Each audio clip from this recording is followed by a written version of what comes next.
It is the Stephanie Miller Show. Welcome to it. 6 minutes after the hour, 1-800. Every Monday, everybody. Monday, look alive, everybody. Look alive. Talking to you, zombies at Comic-Con. See that in there? Because they're not alive. Okay, Travis Bone, Comic-Con veteran, joins us in Comic-Con nerd. Survivor. Joins us in studio. Comic-Con survivor. I assume since there was no call for bail, you were not involved in the zombie incident at Comic-Con. I was in Hillcrest eating sushi at the time. Likely story. Is that the story you're going with? Sticking with it. I think we all know you don't like sushi.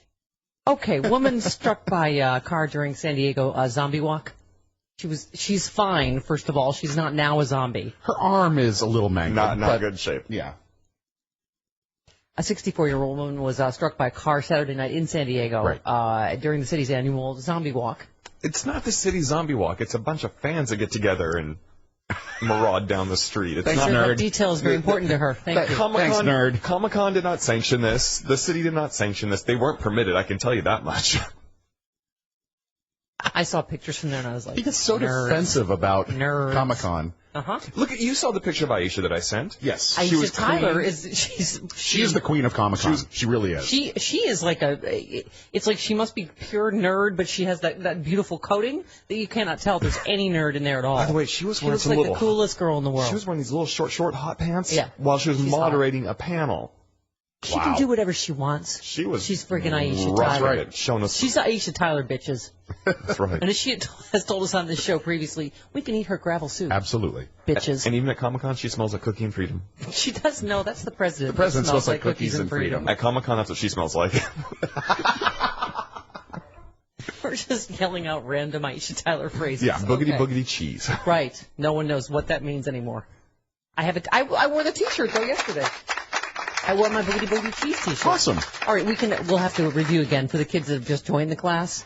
So we learned from Aisha, who is the smartest girl in the world, Ivy League, that during brain surgery you're not actually asleep.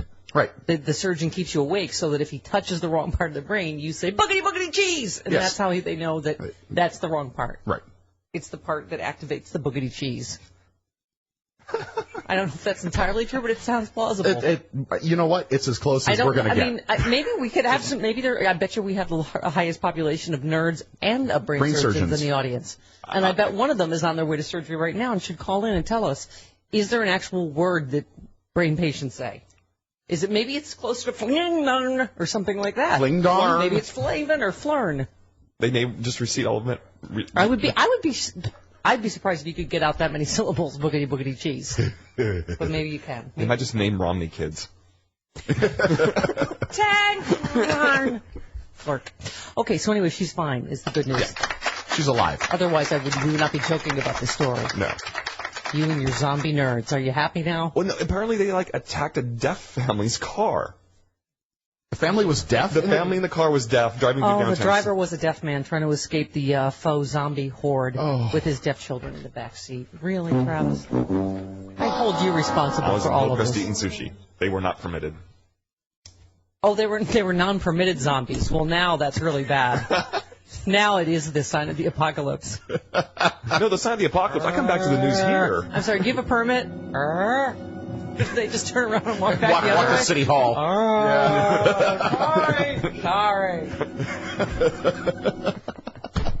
Because there's one thing zombies care about is whether they have a permit or not. I'm sorry, I was eating someone's face. Oh, damn, really? Who's the zombie guy's name that's in charge of permits, I wonder? Clifford, you forgot the permits. Damn it. You were fired. All right, and what else magic can happen today when you wake up to the news that Sarah Palin is launching her own online TV network? Oh, yeah. Presumably, you can have access to those pearls of wisdom in that soothing voice. 24/7. Guys and gals. Right? Twice.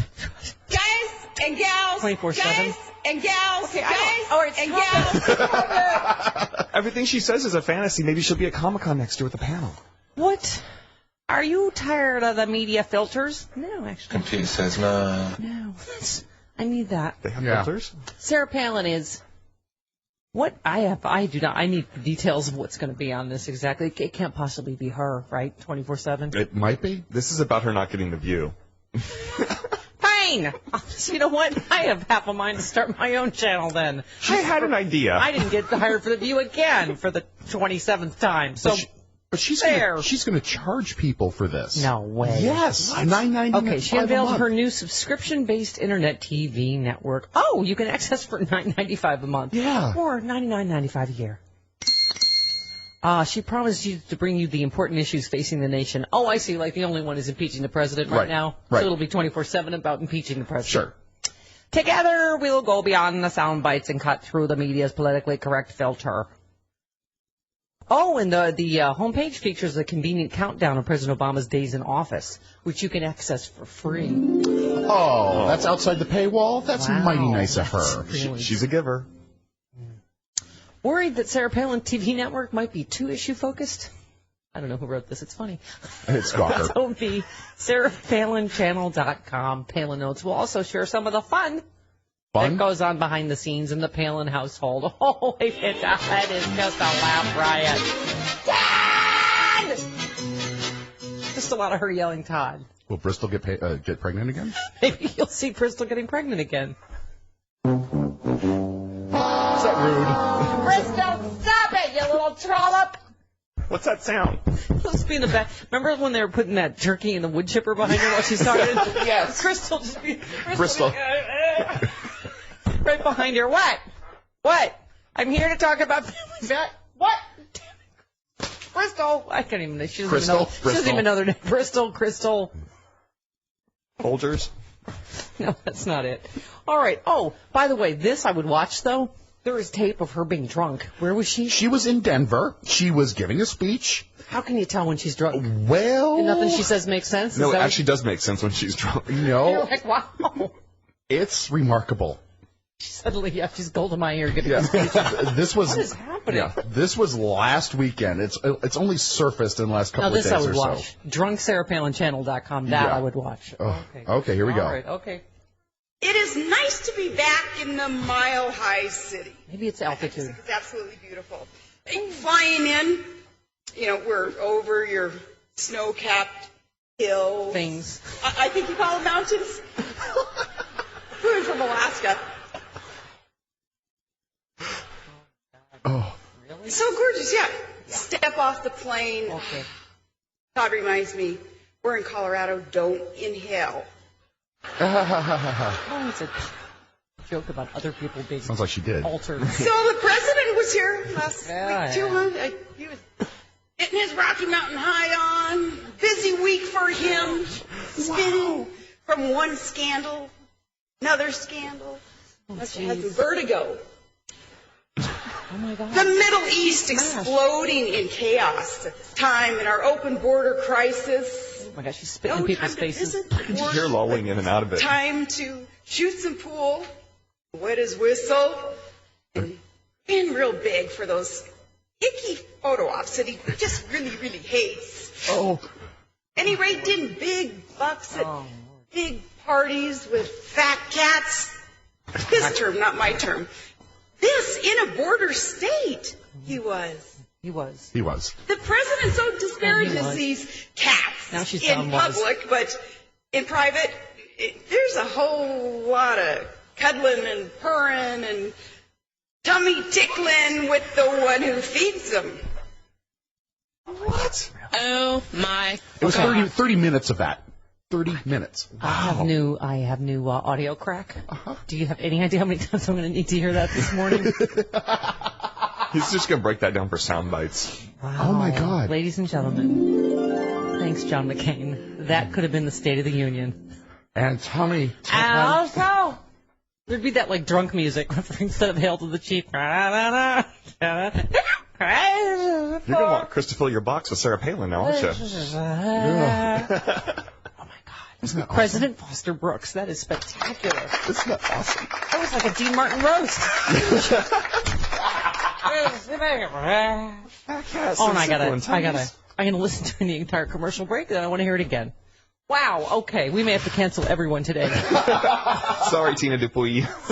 Oh, by the way, our Rude Pundit crystals Yes. have been magically replaced with Tina Dupuy crystals. Let's watch the fun. He's on vacation. He's got some people filling in for him on his website, and he wanted to take time off from us as well. Oh, well, fine. I needed a little space, too. I needed a little bit of distance. Will we be on later in the week? He will, yes, good. we're working on that. That's enough distance for me. Okay. Tina Dupuy. Eric Bowler did, of course, voice deity Jim Ward in place of Travis Bone Nerd Crystals. That's right. Hour number 3.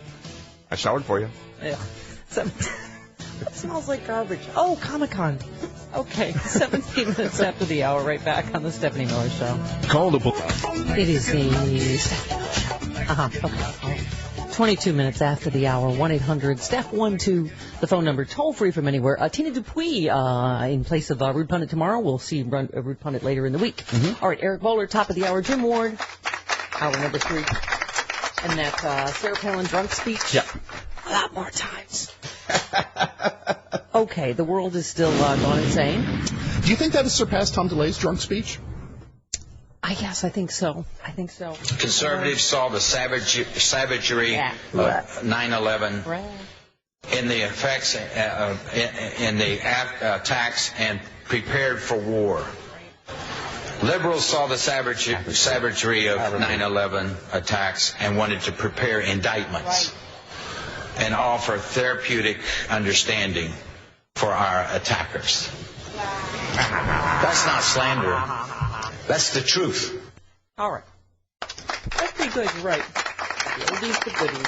Okay. Well, you know what? I just skipped ahead to Drunk Stack. Okay. Why not? Okay. Because we're doing the drunk thing. In honor of Sarah Palin and Tom DeLay. Oh, this is a good one on the interwebs. Life is not a fairy tale. If you lose your shoe at midnight, you're drunk. Okay. See, it's a slip. All right. Okay. Yes. All right, you can stop sending this. I know this is a future husband. Guy from Florida. Thank you. See, just when I say... No, you just have to say, if you're in Drunk Stack, you just have to say guy from. And we know it's Florida. Florida. Gainesville. Okay.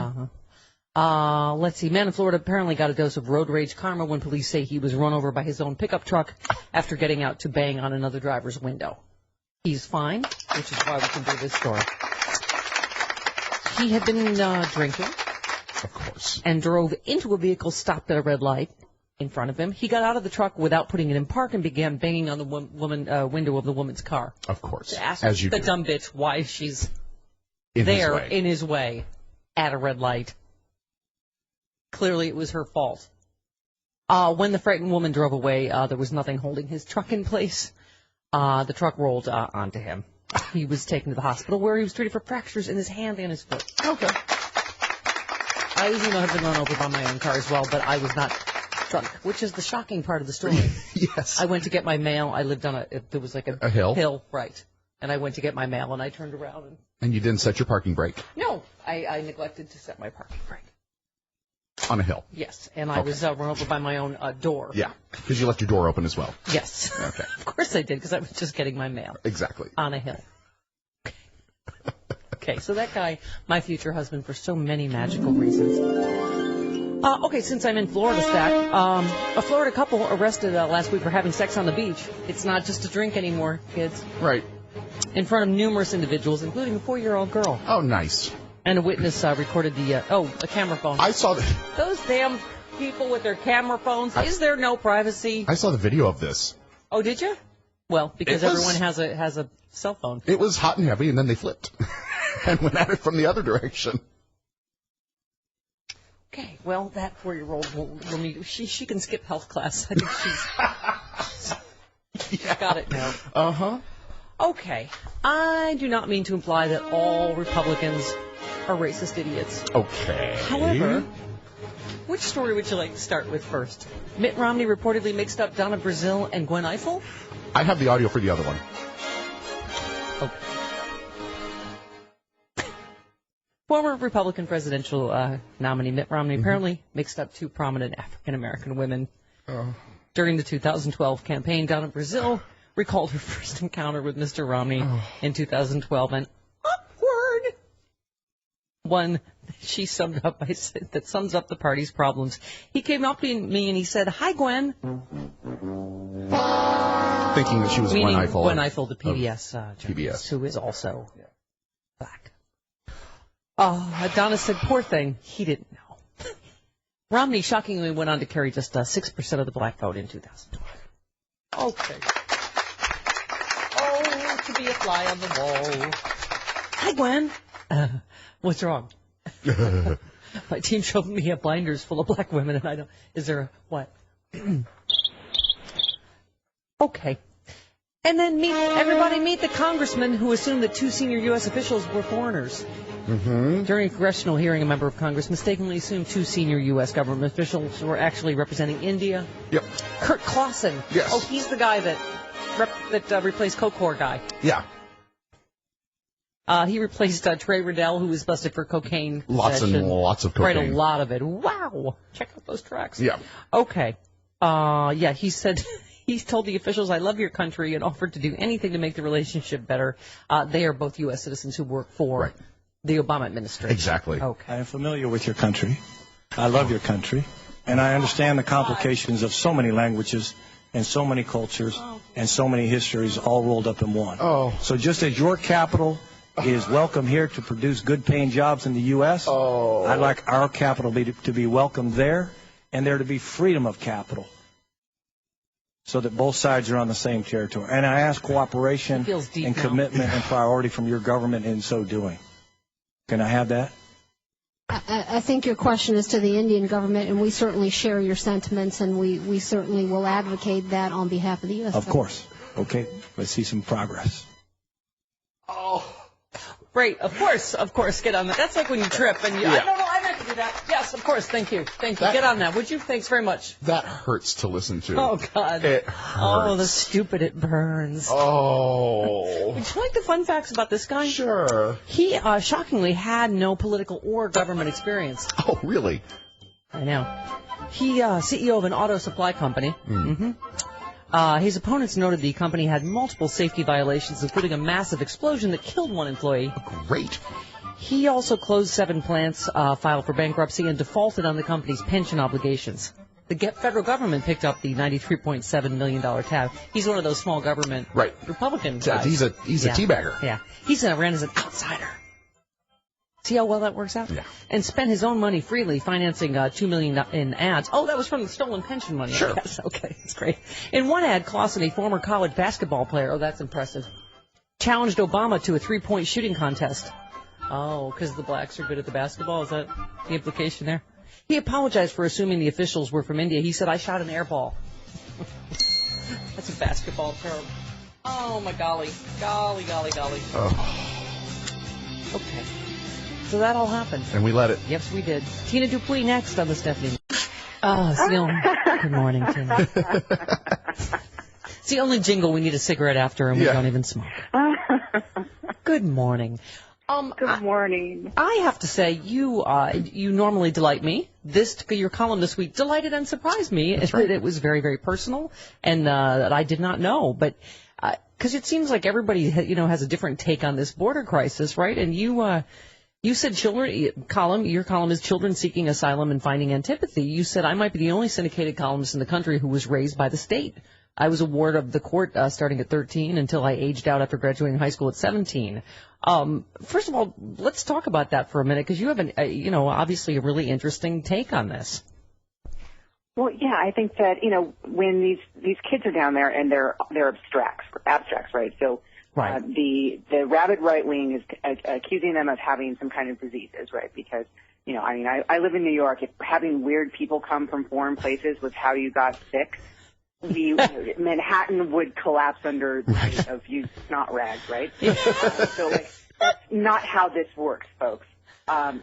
Foreign people do not carry disease, but we've said that about every incoming group who's ever come to this country.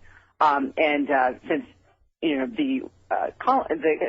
since the Puritans came and actually did bring disease, but that's a whole other. Right. Mm-hmm. So they're abstracts, and they're these kids, and even George Will, who yesterday said that we could actually take care of them, called the 8-year-old criminals. So we think of these kids, and they're disgusting and diseased, and they don't, and they're coming from from some foreign place that we don't want to visit because it's too violent. And the fact of the matter is, these children are not illegal. They're not here illegally because of the 2008 law that Bush signed and kind of, on the DL.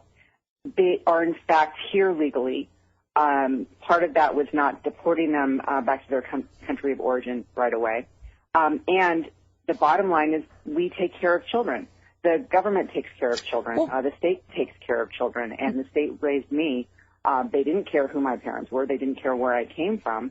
What they cared about was my well-being. And well, you say that. You say I was handed over to an entity that could take care of you. Your birth parents couldn't. The government, my adolescence was paid for by taxpayers, funded by legislators, and organized by administrators. They, like corporations, are people, and those people took great interest in care in my emotional and intellectual well-being. Those people made sure I was safe, and those people didn't feel the need to punish me for the shortcomings of my parents. That's a really interesting take. And then, you go back historically. In this country, you're not tainted for the sins of your parents. That's the bottom line, right? Correct. I mean, this was like, you just brought up North Korea. In North Korea, if one of your relatives commits a crime, everybody who's related to that person gets put in the gulag, and then 2 generations after that are born and incarcerated. We don't do that in this country. Every person, even the English used to do that. It's called corruption of blood, specifically in the Constitution, that, if you commit a crime, that is your crime and not the other, not your children's crime. We don't inherit our parents' debt. Each person dies with their own debt. Right. Or either their debt dies with them. We have these laws because it's profoundly unfair to look at a child and to have antipathy for them because of where they came from. And that's not who we are as a country. Yeah. Well, except that you make a great point here. You say that was before the Grand Old Party made empathy into a bad word. Yeah. It was before they deemed amnesty to be the fourth horseman of the apocalypse of the Republic. That was before Republicans in the House had a single goal, which crushes all common decency: foil Obama. Because, as you say, this was a bipartisan law signed in 2008 by George W. Bush. And now, as you point out, we have Republican lawmakers calling it Obama's Katrina, the border crisis, right? So gross. Yeah, a little bit. Gross. Yeah. There were nearly 2,000 Americans who lost their lives in that catastrophe. And it wasn't just it was a natural disaster that was really and helped along by faulty infrastructure, but really it was a political snafu. It was everything that could have gone wrong with our elected officials absolutely did. That's it's a disgusting use of hyperbole to call what is essentially what everyone could have expected from signing that law in 2008. Yeah. Everyone could have expected an expected consequence.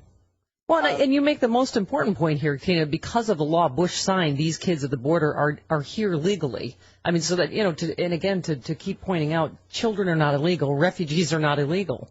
And that's the major point, don't you think? Well, absolutely. And even to say with, people who are undocumented and how, they're breaking the law, that's actually not true. If you have people who are refugees, they're not going to have documentation. If you have people who are seeking political asylum, they are not going to have the proper paperwork. That's not how we function as a country who gives refuge to people who are struggling. I mean, during I remember there were I remember people taking in refugees from Albanians, ethnic Albanians, right? They don't have all of the passports and whatever. There are special circumstances for this, but when you score political points by sending the National Guard to the border, or saying that the border needs to be secure, or whatever your ridiculous moving of the goalpost is, in order to try and make Obama look like he doesn't care about national security, what you're really not talking about is what happens to people who are fleeing violence, who are fleeing persecution, and what we've been able as a country to do historically for those people. Well, Yeah, I mean, and why more people didn't call Rick Perry out for that? I mean, it just the layers of hypocrisy of, again, these sort of small government Republicans spending taxpayer money to do something completely ineffectual. They have no power, as we know, to apprehend anybody. What are you going to do? What are you going to shoot 8-year-olds trying to flee violence in their own countries? I mean, and exactly, it was such a pure political stunt. Well, yeah, and like we've learned with the GOP House, I mean, they like to do symbolic bills. They tried to repeal Obamacare 40 times. They knew that it was not going to be repealed that way, and yet they did it anyway. They've passed no real laws. They've actually done very little, but they've done a lot of busy work. Well, and you can imagine, Tina, that even with violence in their own countries, just the picture of Rick Perry and Sean Hannity with machine guns would have been enough to terrify them. It's a PSA. Yes. What's more terrifying than a dumb photo op? Nothing. Yeah, right. Exactly. Keep on going to Canada. But, it's interesting. You say what we hear a lot. You say, we are not this. We are better than this. See, that's the happy clappy version. Rude Pundit would say, yes, we are. Have you met us lately? We are holes. But, I mean, you have to hope that, not these teabagger hillbillies at the border, right? I mean, we are not. That is not all of who America is. No, and we take in refugees all the time. We take in people seeking political asylum. We have people in this country right now who have come here under horrible circumstances. The problem at the border is that they're at the border. If they were, in Washington State, it would be a whole different issue because we don't see Canada in that way. But it has to do with the relationship that we have with Mexico.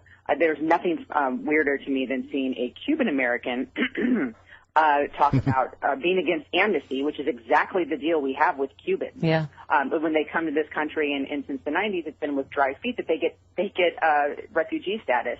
I think we gave that tip last week. Just say, hi, I am a Cuban fetus, and you can come in immediately.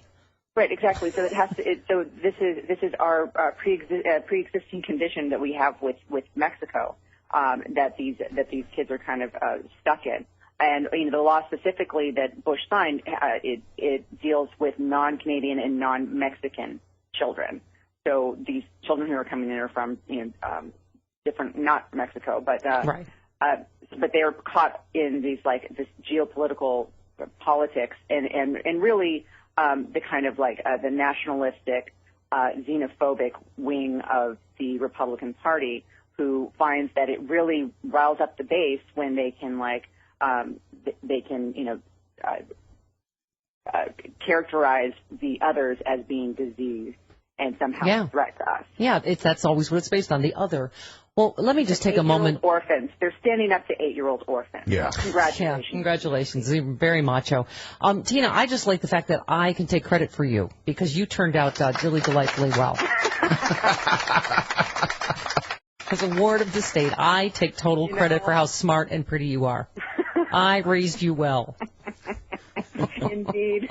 Oh, boy. I appreciate it, Stephanie.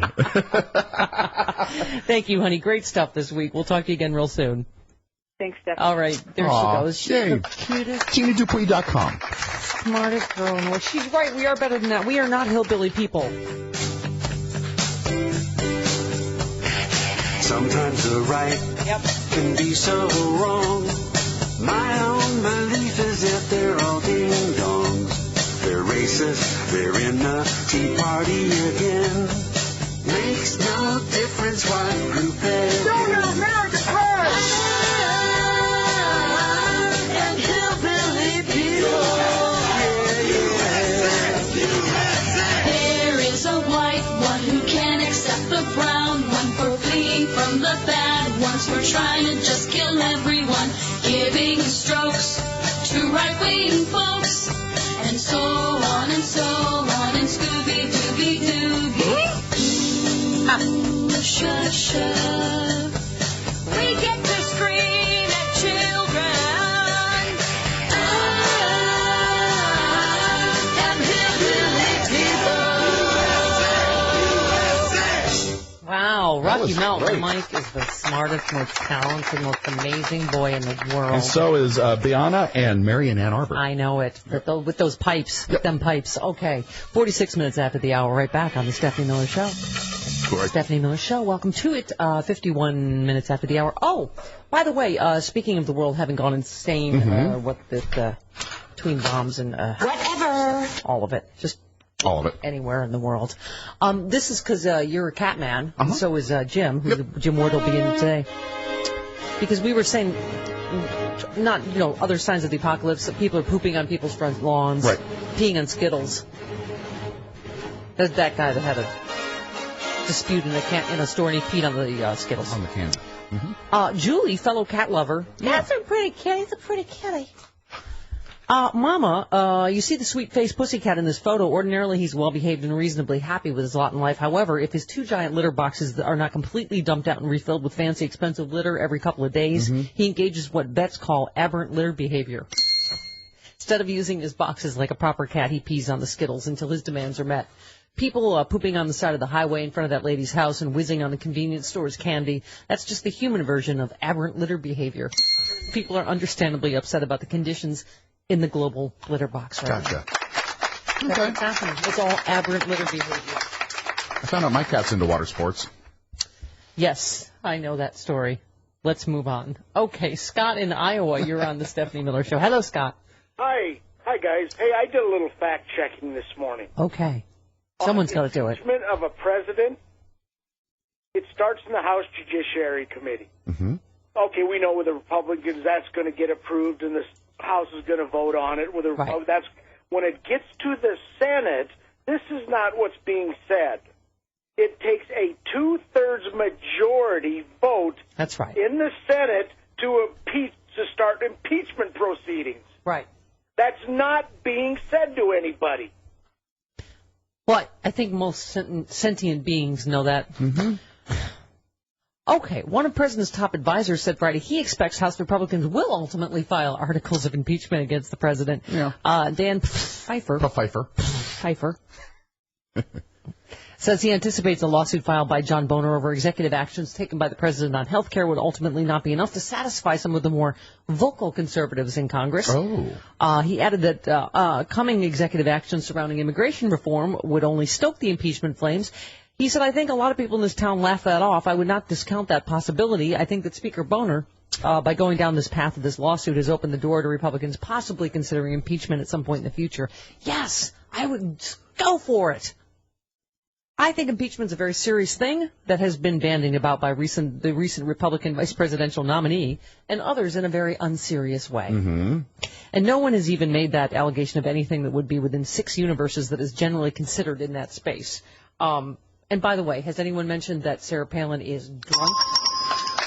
Oh, I'm sorry. What's that? Would you like to hear that again? Thank you, John McCain.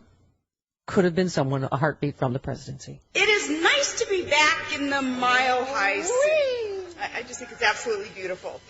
Flying in, we're over your snow-capped hills. I think you call them mountains. We're in from Alaska. What? So gorgeous, yeah. Step off the plane. God reminds me, we're in Colorado. Don't inhale. Hey, this is a joke about other rooms. So the president was here last week too, huh? Right. He was getting his Rocky Mountain High on. Busy week for him. Spinning from one scandal, another scandal. Must have had some vertigo. The Middle East exploding in chaos. Right, that's his time fault. in our open border crisis. Open No border? time to visit the border, but time to shoot some pool. Wet his whistle. What is Speaking of Being which, real big for those icky photo ops that he just really, really hates. Any rate, in big bucks at big parties with fat cats. His term, not my term. This in a border state. I thought she'd be less irritating drunk, but no. The president so disparages these cats in public, but in private, there's a whole lot of cuddling and purring and tummy tickling with the one who feeds them. Oh my God.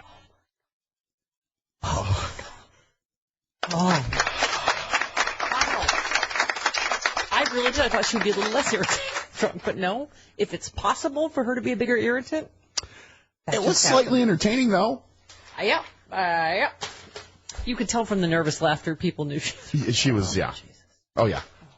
Well, it's like, you could hear it in the audience in the Tom DeLay thing, too. Boy. Angela in Pennsylvania, you're on the Stephanie Miller Show. Hello, Angela. Good morning, my little darling. How are you? Hello, Angel. Hey, I just thinking about these poor children that are, refugees from Central America. And it just kind of got me to thinking about Child Protective Services was born out of the Humane Society. Because back in the 1800s, it was illegal to beat your horse, but it was legal to beat your children. So I'm just wondering, maybe we can get Animal Humane Services to take better care of these kids than we can our government.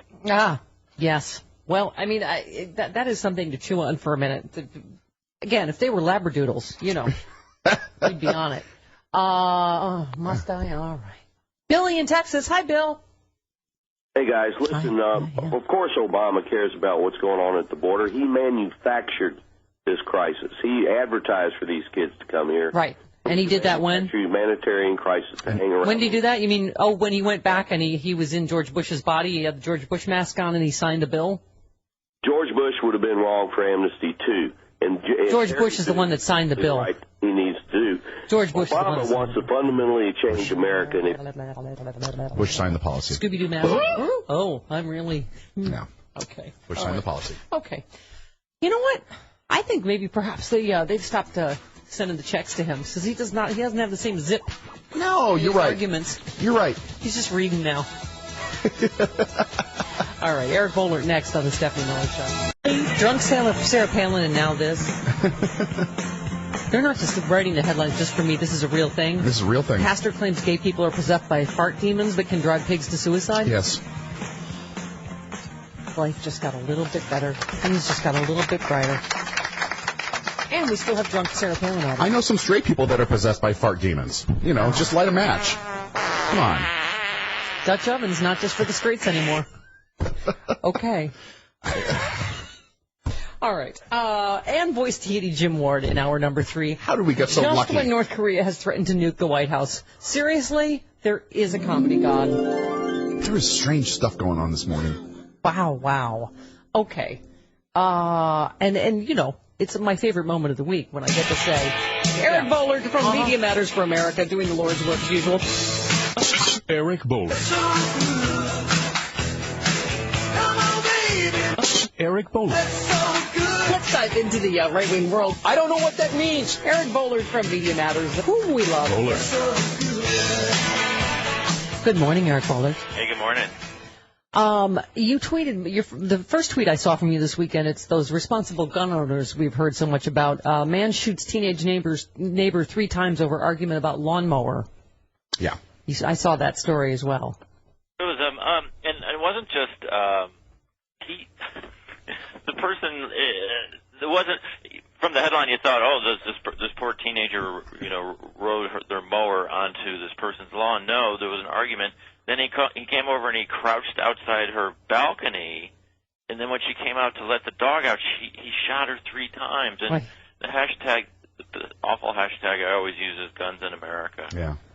What other nation do you have a dispute with your neighbor, and then you get your gun and you ambush this 18-year-old girl, and she lets her dog out? Yeah. It's awful. It's awful. But hey, the NRA says if everyone has a gun, then everyone will be safe. Yeah, exactly. You write, you also tweeted, sounds like a threat. Mark Halperin, Hillary is destined to get horrible coverage from the media if she runs. Yeah. It seems like that's all they have is trying to scare her out of it, right? Right. It does seem, it's weird. They're trying to show how vulnerable she is, and the only storyline is sort of this what could go wrong if she runs. But obviously they don't want to scare her away because they only knew she had. That's why they write about her constantly. But the Halperin quote was very interesting. He's the 4th or 5th person that I've seen really since the book tour, either coming out and saying so directly or implicitly saying the press doesn't like Hillary Clinton. And I keep going back to Al Gore. I'm seeing more and more of a Gore in '99 and 2000. A lot of the press was very open. Hey, we don't like Al Gore. We're going to give him bad press, and to heck with it.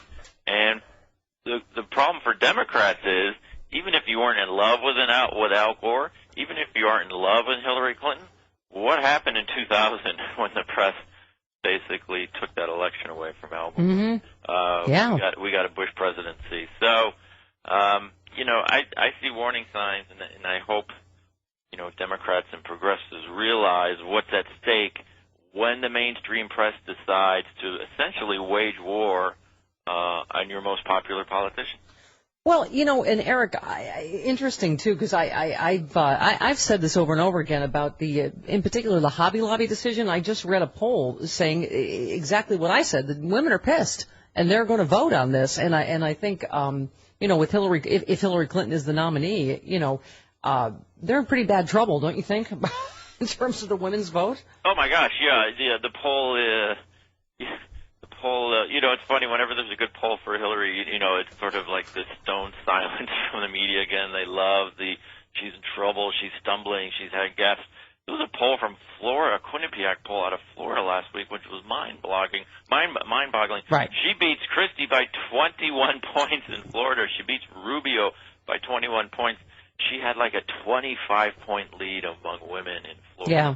And as I tweeted, it's awfully early for this, but if you start looking at the electoral map, if Republicans can't win Florida, the election is over. Well, and by the way, they're going to flip 9 other states between 2012 and 2016. Hillary has like a 12-point lead in Florida right now.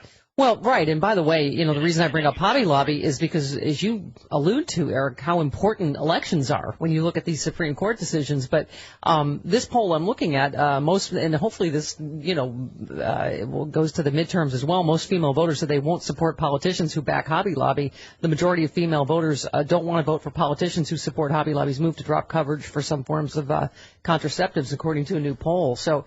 And that's what I said. Just, you sort of feel it before you see it in a poll. I'm going, right. Every woman I know is really pissed about this. What did the autopsy say after 2012, the Republican autopsy? We have to reach out to women. We have to reach out to blacks. We have to reach out to Hispanics. What has the Republican Party done since then? The exact opposite. Mm-hmm.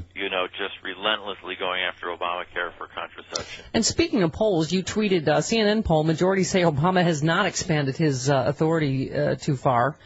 And you have to hope that I hate to say it, but that they overreach again, right? Yeah, no, that's why there's talk about impeachment now. And there was a Republican on Fox News Sunday who would not basically say impeachment's off the table. And Chris Wallace kept pressing him. And he said, well, we'll see. And, I think the White House is thrilled by this. Look, there's the Obama lawsuit, which people, polls indicate people see right through. They'd rather that John Boehner and Republicans do something in terms of legislation rather than sue the president. Impeachment has never worked out well for Republicans. So the White House is saying, oh, by the way, let's connect the dots. If they take the Senate, if this lawsuit is a preface for impeachment, they want that talk out there, and Republicans amazingly won't knock it down because I was a total skeptic 6-9 months ago. No, there's no way they're going to try impeachment. But look, I think it's totally plausible, and I think it could be a key factor in the midterms if people realize that this is how far the Republican Party is going to go if they pick up those 6 seats in the Senate. And don't you love that they have a strong case for it when people have to ask now for what? And it's a different cause for every politician that talks about it. It's like, oh, okay. Yeah. No, I mean impeachment. Literally, you have to ask for what, and then it's a different reason, right? For different, politicians or Republicans that talk about it, right? Right. It could be Obamacare. It could be the executive orders. Right. It's fill in the blank. Oh, it could be the border crisis. Right. Whatever's in the news this week. Look, poll after poll has shown. This goes back to the Clinton years. Impeachment is not used to. Undercut an election that you use. It's not a trivial event. Right. It's not because you really, really don't like the guy. I mean, remember when there was ever an inkling of impeachment talk under Bush, Nancy Pelosi would swoop in and say, no, no, no, we're not doing it. That stuff never got off the ground in liberal and progressive circles because the Democrats understood, A, it's horrible politics, and B, that's not what it's for.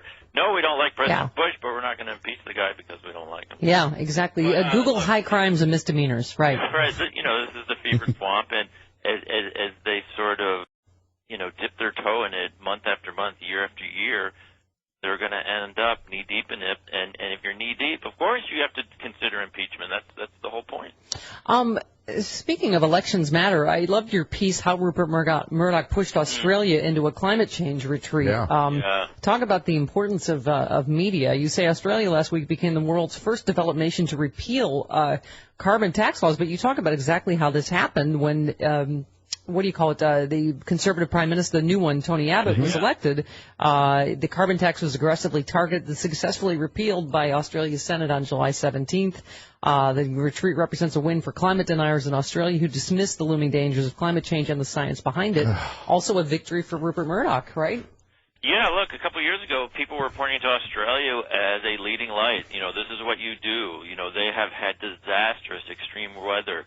Among other things, they're a coal-burning country. They're producing way too much emissions. So the Labour government, the previous two Labour government prime ministers, they pushed this carbon tax. 2012 it finally went into effect.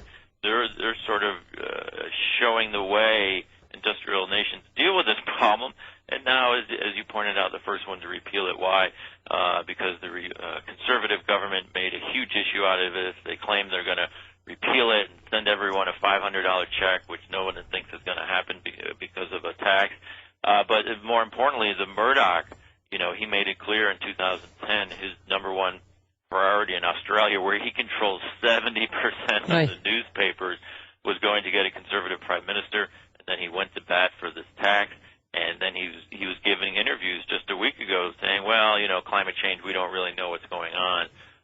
So this is what happens when as people watch him trying to take over Time Warner. Wow. Yeah. This is what happens when you have a propagandist. Yeah, what's next in Australia? They'll repeal those gun laws, right, that have proved so effective. And what's weird, I have some friends who work at 20th Century Fox here in Los Angeles, and Fox as a corporation has some incredibly progressive green policies. Yeah, I mean, that's the irony. In 2007, Murdoch came out saying, climate change is important. It poses catastrophic threats. And his company is, he made a commitment to being carbon neutral, and it consistently ranks as one of the more progressive countries. So it's this total disconnect between Murdoch and his business and Murdoch and his politics, and it's very confusing, the cross current.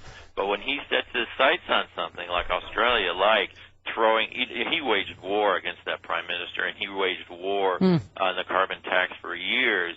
And now Australians, again, going from progressive to retreating in the war on climate change is just, it's sad, and a lot of Australians are just completely flabbergasted. But again, it shows the damaging consequences when you marry propaganda with politics, and particularly in such a media-concentrated country like Australia. Yep. And it's a warning sign, and Republicans on the Hill were already referencing the Australia repeal, saying, well, because the EPA wants to do much more in the United States, saying, well, Australia just repealed theirs. Why are we going down that road? So it has international implications. Yeah, absolutely. Eric, great stuff as always. We will talk to you next week. Okay, bye-bye. All right. How does he get away from the phone that quickly? That was the best ever, I think. He was in a different room when he said goodbye. Yes. Okay, 18 minutes. Must be the Flash or something. 18 minutes after Speedy the hour. Gonzalez. Right back on the Stephanie Miller Show. It is the Stephanie Miller Show. Welcome to it. 23 minutes after the hour. 1-800-STEPH-12, the phone number. They're just looking at you. You are the lady with the food. The lady has the food. The lady has the food. Okay. Jim Ward, voice to you. Thank God the Chief Petty Officer will be here shortly. Let's go to Keith in Milwaukee. You're on the Stephanie Miller Show. Hi, Keith. Happy Monday, Mama and Chris. Hi there. Our friend Billy has launched yet another clay pigeon for us to shoot down. Yep. Last week, Tom Hartman, who we all know uses 100% of his brain, told us that pointed out that in terms of the refugees coming up from Central America, Billy made the point that they're being lured up here for Obamacare. He mentioned. I don't think he said that. He just said the president invited them. I don't know. Yeah, and very cordially. Right. And so, but the point that Tom made was that because, as you know, there's been this charge that we've got these disease-riddled kids coming up from Central America.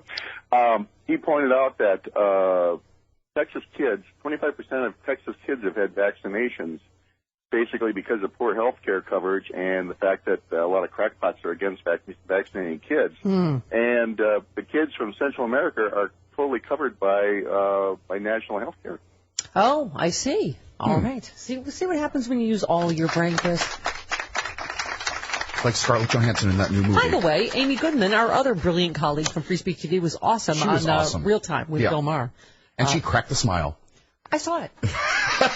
Don in North Carolina, you're on the Stephanie Miller Show. Hello, Don. Hey, good morning, Mama and Moot. How are you? This is Don. It's about the third time I've called. It's easier to get a gun and harder to vote in North Carolina. But the reason why I'm calling is that Lee Atwater's formula worked.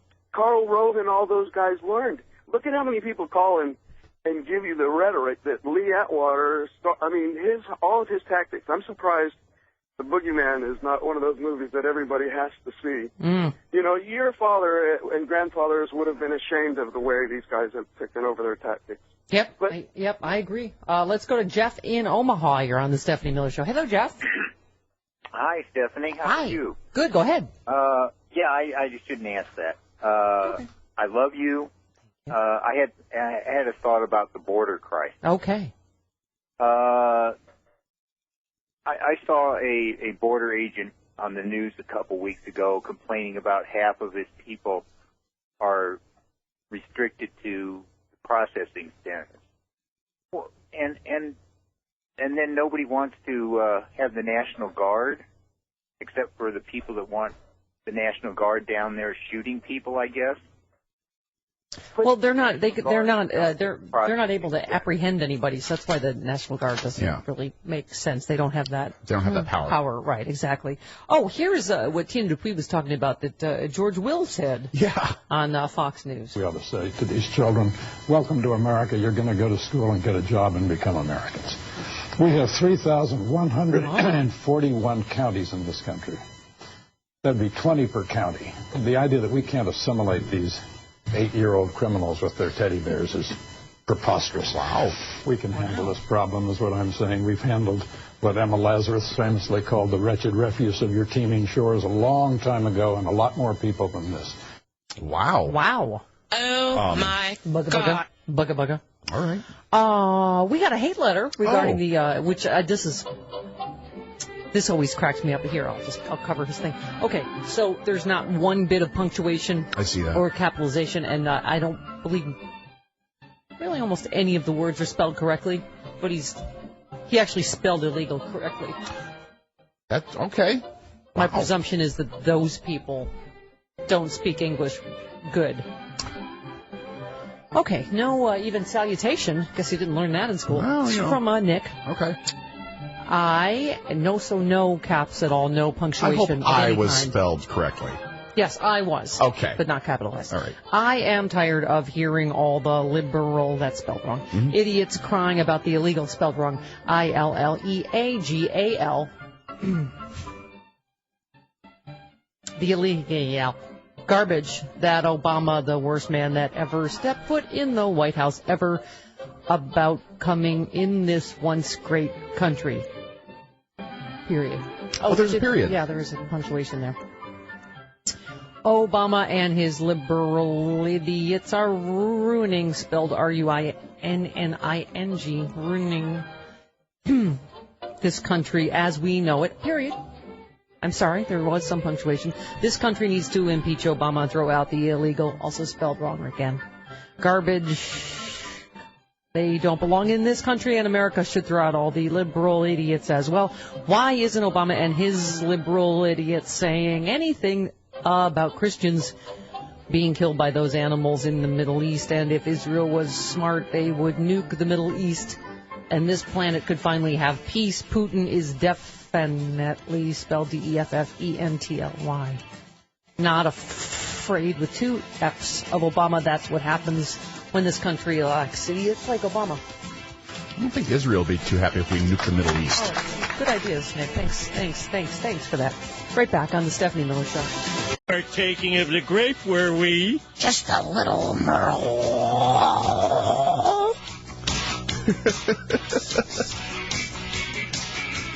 I would like to drink roll with tumble. Awesome. Yeah. And Mary Sarah Palin. Oh, by the way, the Drunken Sarah Palin, which we will play again.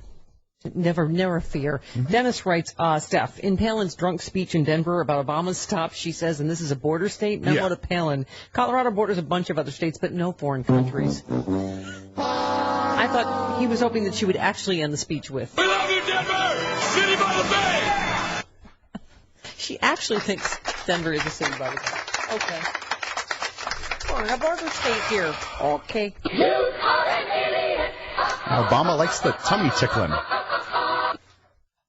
We will play it again, but you got it. You have to experience that, and then think for a moment, pause briefly while you consider that she could have been president. Thanks, John McCain. Dodged that one. And everybody keeps asking John McCain what he thinks about everything. What's your judgment on that, sir? Gah. All right. I know we've waited quite some time to get to the... See, I think sometimes you're just like making up stories that will make me happy. Oh. No, it's a thing. Pastor claims gay people are possessed by fart demons. Yep. See, if I did have someone that wrote, this would be the headline I would want. Someone did write for me. I know a few straight people who are possessed by fart demons. Mm-hmm. Pastor claims gay people are possessed by fart demons that can drive pigs to suicide. Could you take your organ out, please? Bert Farias.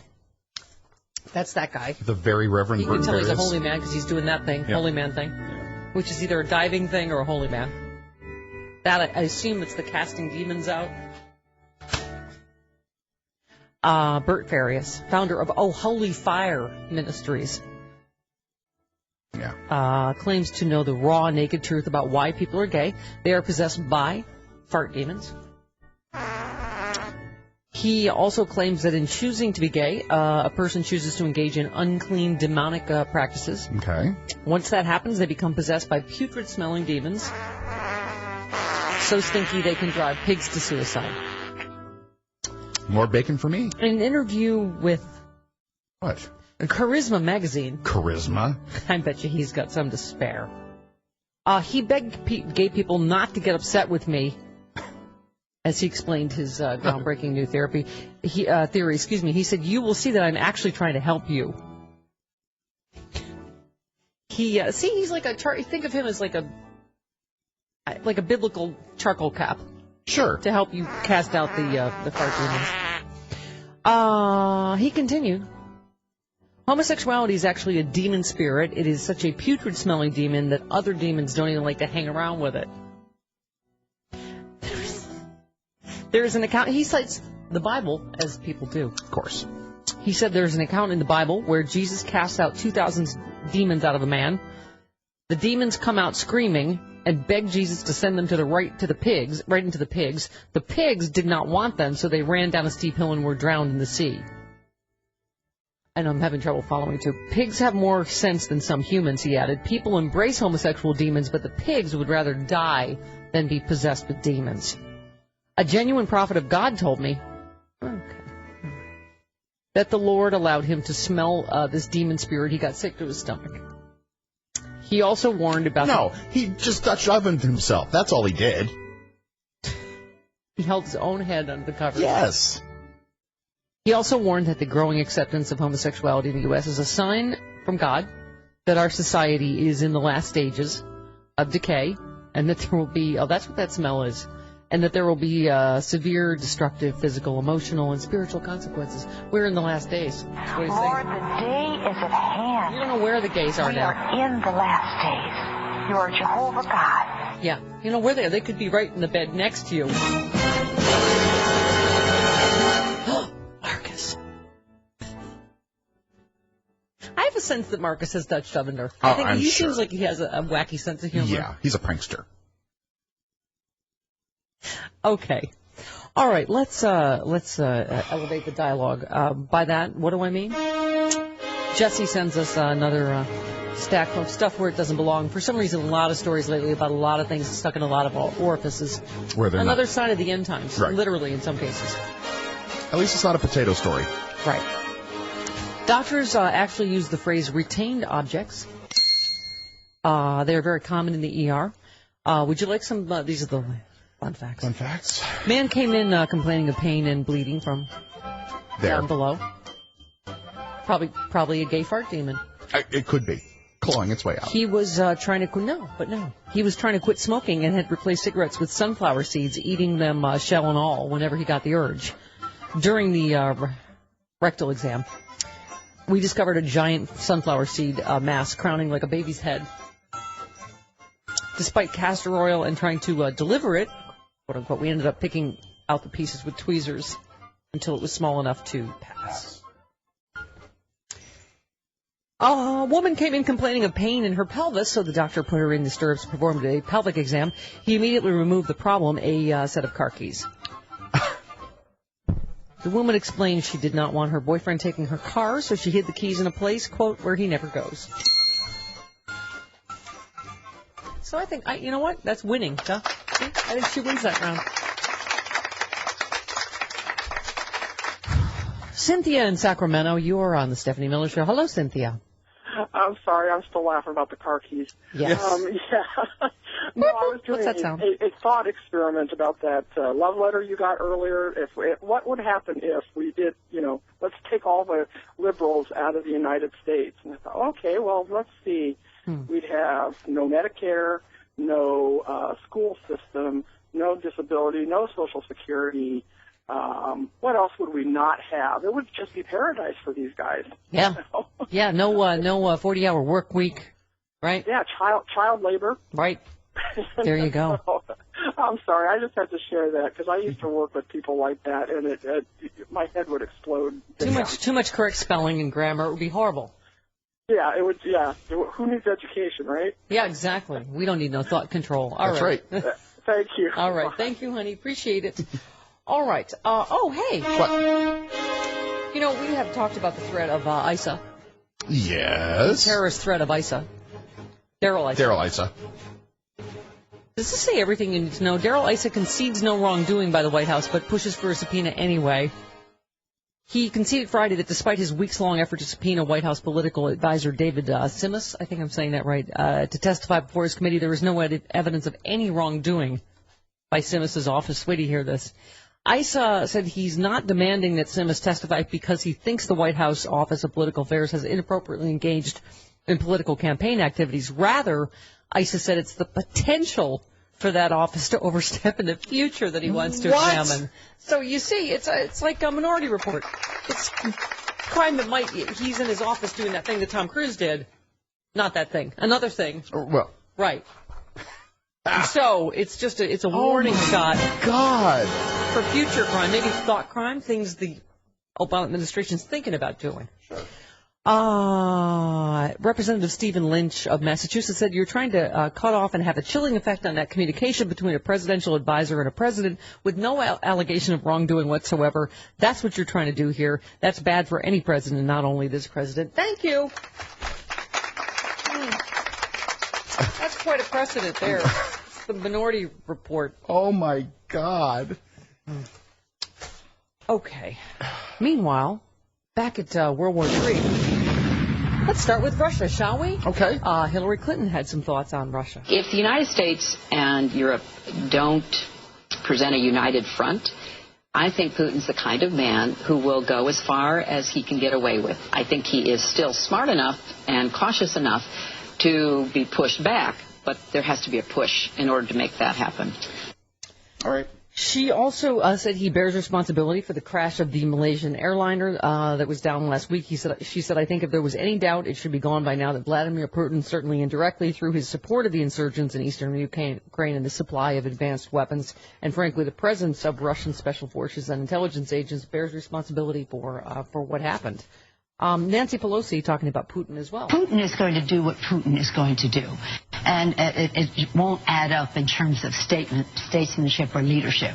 And as far as Putin is concerned, he's a KGB guy who happens to be the president of Russia, and he's going to do what he is going to do no matter who else is in charge any other place in the world. Yeah. By the way, we were talking to Eric Wohlert earlier, and one of the things we always talk about is how it is stunning how there is no liberal media, and you almost never, there's never any good news story about the president as regards to anything. This, I had to read from the BBC. Did you see this anywhere else? The BBC reports Iran has turned all of its enriched uranium closest to the level needed to make nuclear arms into more harmless forms. The UN nuclear agency says the conversion of its stock of 20% enriched uranium was part of a deal to curb Iran's nuclear program. The U.S. said last week it would unblock $2.8 billion frozen Iranian funds in return for Iran's compliance. This is a big deal, a major foreign policy success. Iran is ending its nuclear program, all without a shot being fired, and that is problem. That's why you won't read about this, because if we aren't dropping bombs or someone, it isn't just possible for a policy to succeed to the smart people in Washington. I mean, you have all the regular naysayers on the Sunday show Sunday, and you don't hear anything about it, anything that has to do with any progress or lack of war is I guess not a victory. It is to me. It's a victory. Okay. But there's plenty of time for Netanyahu on every show.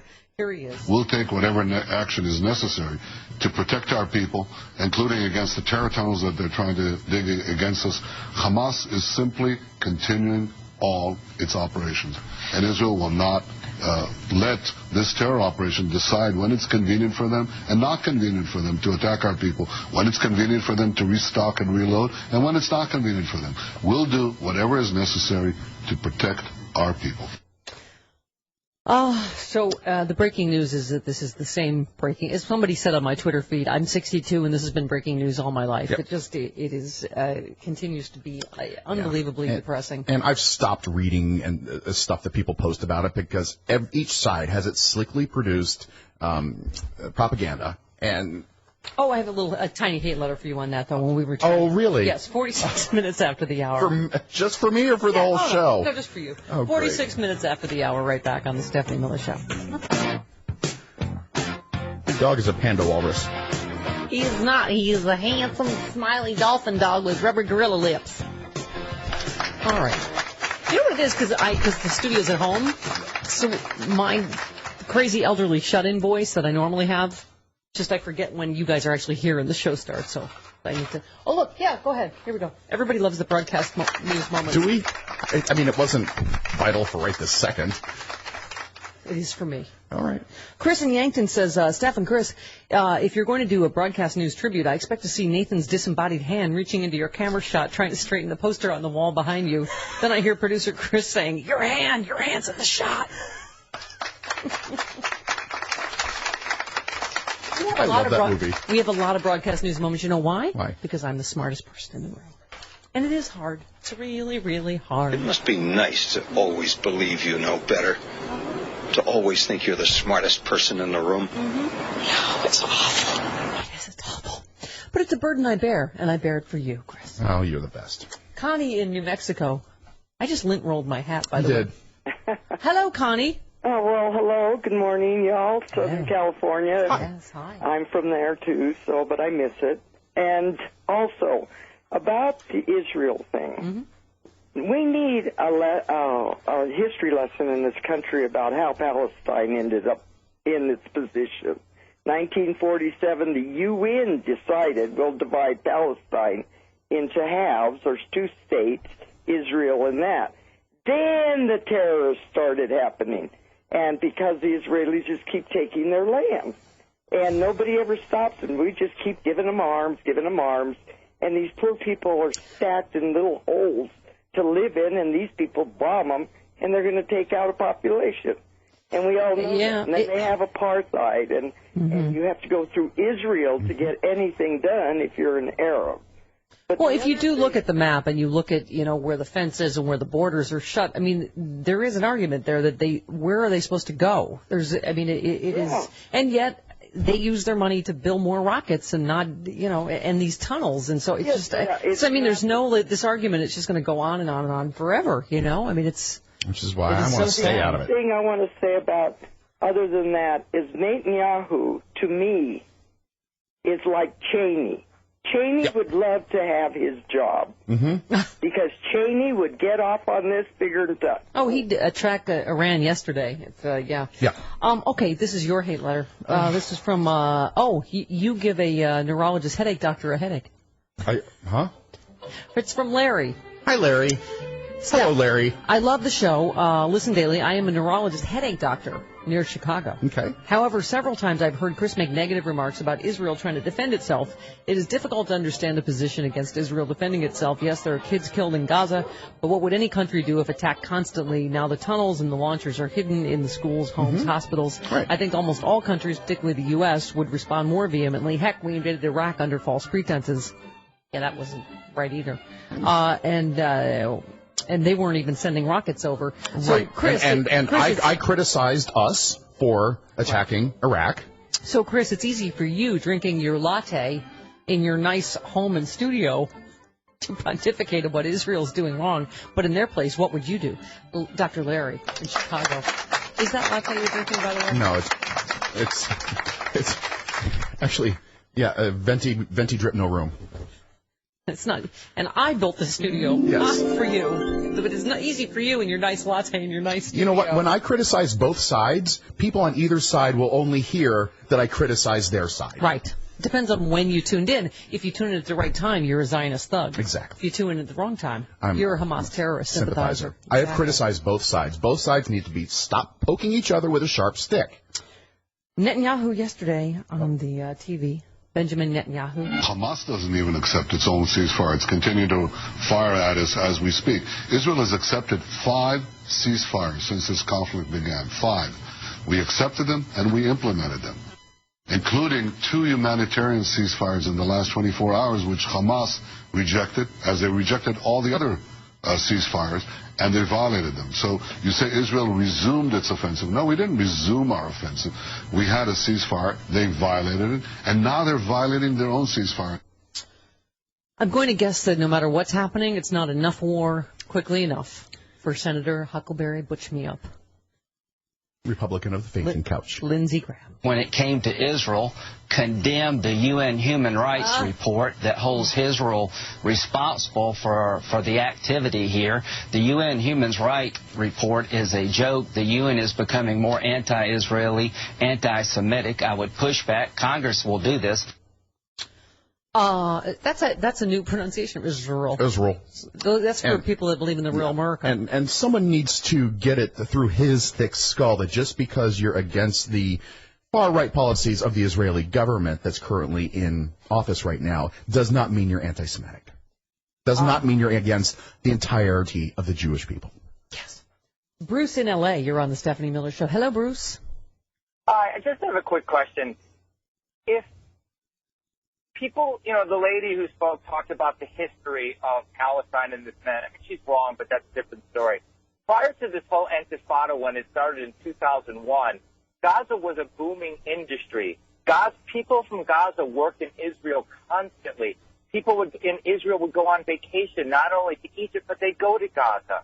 So that is something that needs to be addressed more.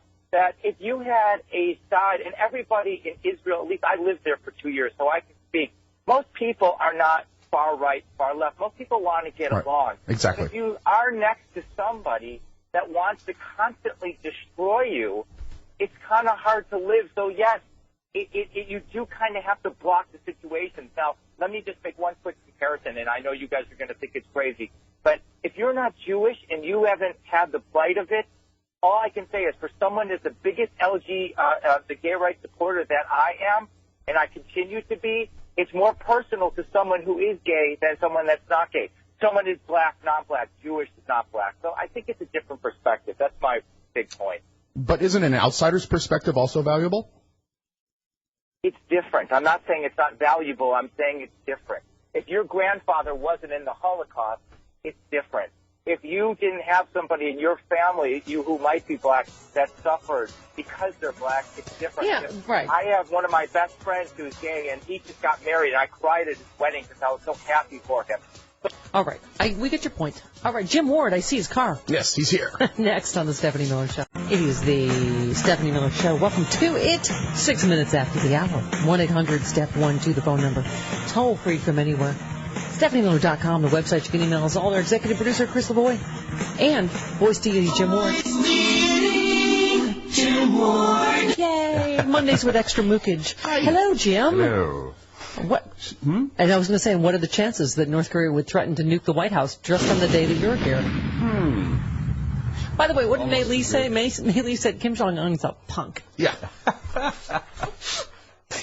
he makes her mother go, ah. All right. So, Jim, lots happening. I don't know if you heard, but Sarah Palin.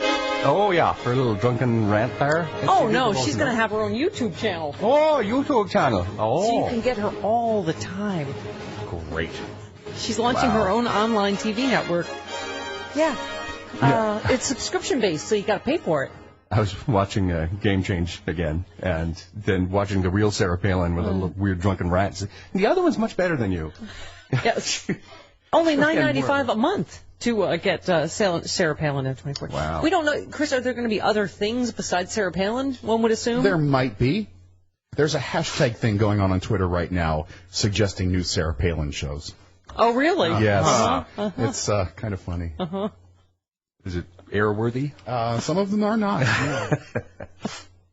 Together, she says, we'll go beyond the sound bites and cut through the media's politically correct filter. Okay. So that's something that was concerning you. Maybe there'll be more drunk Sarah Palin shows, more 24/7 sort of like. Do you want to hear it? Yeah, Jim, have you heard it? It's like a Dean Martin roast. The awesome. Sarah Palin drunk speech. Oh yeah, yes, in Denver. Yeah, here we go. Okay. It is nice to be back in the Mile High City. I just think it's absolutely beautiful. Flying in, right? We're over your snow-capped hills. I think you call them mountains. We're from Alaska. So gorgeous. Awkward laughter. Step off the plane. God reminds me, we're in Colorado. Don't inhale. Don't inhale. So the president was here last week too. He was getting his Rocky Mountain High on. Busy week for him. Spinning from one scandal, another scandal. Must have had some vertigo. The Middle East exploding in chaos at this time in our open border crisis. When has that not happened? No time to visit the border, but time to shoot some pool, wet his whistle, and in real big for those icky photo ops that he just really, really hates. And he raked in big bucks at big parties with fat cats. His term, not my term. This in a border state. Maybe he was. Carrot Top could punch up some of those jokes. The president so disparages these cats. He said that right. Public, right. But wow, that's in private, there's a whole lot of cuddling and purring and tummy tickling with the one who feeds them. Wow. Yeah, tummy tickling. Tummy tickling with a feeds them. Bust the bush, they got nothing nice, baby. And by the way, someone pointed out, Colorado, not a border state. Yeah. Okay. Which border is she referring to? She literally thinks Denver is the city by the bay. Yeah. Okay. Oh, she thinks New Mexico is actually Mexico. That's what she thinks. Right. So, thanks to John McCain, that could have been a State of the Union. Great. Hey guys, here's what's up? Bing. Okay, so that happens, and we all love it. It's a border state. It's got border collies. I saw them. Is the picture of my father spinning on the wall behind me? Yes, it is.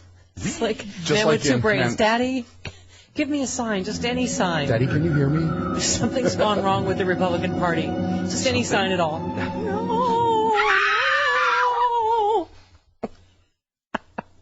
Okay. Oh, boy. All right. Meanwhile, and here's our other Republican idiot of the week. You heard about this guy? What? Representative Kurt Clausen. Oh, wait. Let's go back. We're not saying that all Republicans are racist dopes, Jim. However, did you hear the story that Donna Brazile told? The first time she met Mitt Romney, he said, "Hi, Gwen." Oh, as in Gwen Eiffel. Yeah. It was another entirely different black woman. Right. A black woman of size. Another entirely different. Yeah. Okay, so Representative Kurt Clausen, this was awesome. Republican of Florida, he replaced Representative Kokor. Track marks. Yeah. Yes, Trey Riddell, the guy that got busted for cocaine. Right. So he was so he was talking to two high-ranking Obama members of the Obama administration who happened to be of Indian descent. Right. Okay, here he is. I am familiar with your country. I love your country. And I understand the complications of so many languages and so many cultures and so many histories all rolled up in one. So just as your capital is welcome here to produce good-paying jobs in the U.S., I'd like our capital to be welcome there and there to be freedom of capital so that both sides are on the same territory. And I ask cooperation and commitment and priority from your government in so doing. Can I have that? I think your question is to the Indian government, and we certainly share your sentiments, and we certainly will advocate that on behalf of the U.S. Of course. Okay, let's see some progress. Oh, God. And they were American, not from India. Oh. That's the one you trip, and like I meant to do that. Yeah, oh, good. Well, let's see some progress on that then. Okay. All right, yes. No, he didn't even realize it then. He didn't realize until someone told him afterwards. Wow. Great. Okay, good then. Good. Well, even after they spoke in a perfect American accent. Because he thinks that he just got that done there. Okay. All right. Well, good. Let's see some progress on that then. Thank God I'm here. He thought he was in charge when he said that. Okay. All right. Oh, my God. Speaking of Republican irritants. That hurt to listen to. That's just like so cringy. Okay, because I know we've played Sarah Palin today, but does Ted Cruz irritate you guys as much as he irritates me?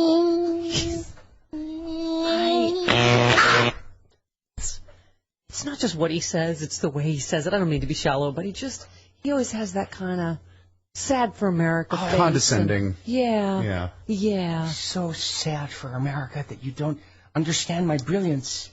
How many times can he say Harry Reid in one sentence? It's just, it's sad for America. America, that Harry Reid doesn't care about America. That we could be, Harry Reid doesn't care about getting anything done for, it just makes me sad. Harry Reid makes me sad. He's worried about dysfunction in Congress. Now a warning! Now a warning? This is from the guy that shut the government down. I'm concerned why Harry Reid keeps shutting down the government. Right, keeps shutting down America. It just makes me... Why is Harry Reid shutting down? He has a sad... He said, yes, he's placing the blame for inaction squarely at the feet of Democrats, of course, in Washington. Because, yes. He said, it should embarrass all of us. Sad. And it's the result of deliberate partisan decision on the part of him. The crisis on the border, unfortunately, President Obama and Harry Reid in the Republican Congress have demonstrated no interest in solving it. He had no time to go to the border. He had no time to visit the Air Force bases where these children are being held or suffering because of the failures of his administration and his lawlessness. His administration? Right. Oh, I thought he was talking about Harry Reid still. Right. Harry Reid, Obama, same difference. But, All right. It just makes him sad. Harry Reid makes me sad. Okay. He has a sad. Gives me a headache in my eye. He looks like the permanent tragedy mask. Yeah. Harry Reid, such a tragedy for America. So, John Boehner, who we know is mostly drunk. Well, he's almost as drunk as often as you are. At least we know that. He put out a press release with, I'm not sure how many Billy Joel references were in it, but who doesn't love a good Billy Joel pun? What was there a reason? They posted their greatest hits on Jobs. Where are the Jobs? in connection with Billy Joel being honored by the Library of Congress. Okay. The press release read, the American people have been asking, where are the jobs for the longest time? That's a song. Get it? For Billy. No, we didn't start the fire of uncertainty that has small businesses in Southwest Ohio nationwide struggling under Obamacare.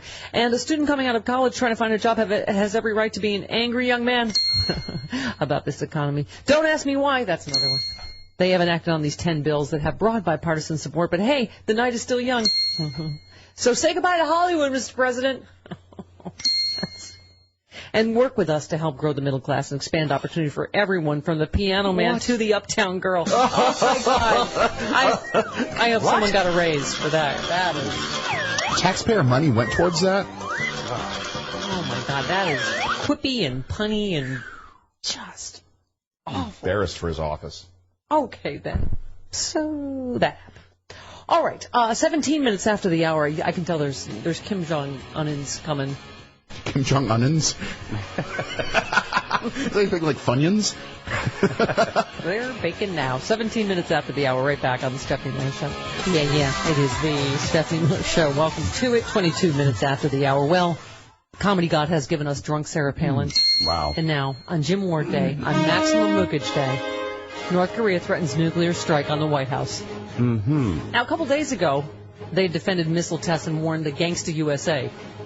Did they spell it with an A? Gangsta? I'm just. Well, in Korean. Yeah. They dropped the R. Now, a top-ranking North Korean military official has threatened nuclear strike on the White House. Ooh, it's very Mars Attacks. Mm. No, and the Pentagon. Not the Nancy Reagan chandelier. And the Pentagon. After accusing Washington of raising military tensions on the Korean peninsula. The threat came from Hwang Peng-so. Hwang Peng-so. Oh. That guy, he's good. He's good. So, Hwang Peng-so. Oh, no. He said if U.S. imperialists threaten our sovereignty and our survival, our troops will fire our nuclear-armed rockets at the White House and the Pentagon. Yeah, that's not going to work out well Most for you. experts think their type Bluffing? of Don is not that. Not that long. It's not that turgid. That long. Yeah, no, exactly. Here to the jail to the un. Damn, it feel good to be a gangster. A real gangster-ass dictator play his card right. A real gangster-ass dictator conduct half a dozen missile tests. Gangster-ass dictator always got a high cap. Showing all his boys how he shot his typo dong in direct conflict with the Unsecurity Council.